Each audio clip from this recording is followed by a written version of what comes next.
Welcome to Mee TV news. నేను మీ మౌనిక. గంధం ఉత్సవాల్లో పాల్గొన్న ఎమ్మెల్యే డాక్టర్ కూచుకుళ్ల రాజేష్ రెడ్డి నాగర్ కర్నూలు జిల్లా కేంద్రంలోని ట్యాంక్ బండ్ మీద ఉన్న మసీద్ లో నిర్వహించిన పవిత్ర గంధం ఉత్సవ కార్యక్రమంలో నాగర్ కర్నూలు ఎమ్మెల్యే డాక్టర్ కూచుకుళ్ల రాజేష్ రెడ్డి పాల్గొన్నారు. ఈ సందర్భంగా మసీద్ లో ప్రత్యేక ప్రార్థనలు నిర్వహించి ఎమ్మెల్యే భక్తి శ్రద్ధలతో పూల చాదర్ సమర్పించారు. అనంతరం ఆయన మాట్లాడుతూ తెలంగాణ రాష్ట్రం గంగా జమున తహజిబ్ కు ప్రత్యేకగా నిలిచిందని, అన్ని మతాలు ప్రజలు పరస్పర గౌరవం సామరస్యంతో కలిసి జీవించడం రాష్ట్ర ప్రత్యేకత అని పేర్కొన్నారు. మత సామరస్యం సోదరభావం సమాజ అభివృద్ధి ఎంతో అవసరమని అన్నారు. ఈ సందర్భంగా market committee chairman Ramanarao, municipal chairman Teegala Sunindra, town president Jakkaraju, councillor Nizam, Asifa Begum, Khader, ముస్లిం మత పెద్దలు, స్థానిక ప్రజాప్రతినిధులు, కాంగ్రెస్ పార్టీ నాయకులు, కార్యకర్తలు, ముస్లిం సోదరులు ఎమ్మెల్యే గారికి ఘన స్వాగతం పలికారు. గంధం ఉత్సవం శాంతి సౌభద్రత్వానికి ప్రతీకగా నిలవాలని ఎమ్మెల్యే కోరారు.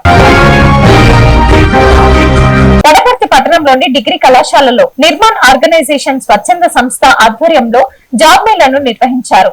ఈ జాబ్ మేళకు వనపర్తి పట్టణంతో పాటు పరిసర ప్రాంతం నుండి పెద్ద సంఖ్యలో నిరుద్యోగ యువత హాజరై ఉద్యోగ అవకాశాలను సద్వినియోగం చేసుకున్నారు. ఈ సందర్భంగా వివిధ సంస్థల నుంచి వచ్చిన హెచ్ఆర్ మేనేజర్లు మాట్లాడుతూ యువత తమ నైపుణ్యాలను పెంపొందించుకుని ఉద్యోగ అవకాశాలను అందిపుచ్చుకోవాలని సూచించారు. జాబ్ మేళలో పాల్గొన్న అభ్యర్థులకు ఇంటర్వ్యూలు నిర్వహించగా అర్హత సాధించిన వారికి ఆయా సంస్థల్లో ఉద్యోగ అవకాశాలు కల్పించినట్లు వారు అన్నారు. ఈ కార్యక్రమంలో Nirman organisation president officer Krishnaprasad, కళాశాల ప్రిన్సిపల్, కళాశాల ప్లేస్మెంట్ ఆఫీసర్, వివిధ సంస్థల నుంచి వచ్చిన మేనేజర్లు, హెచ్ఆర్లు, ప్రజాప్రతినిధులు, నిరుద్యోగ యువత తదితరులు పాల్గొన్నారు. Thanks for watching.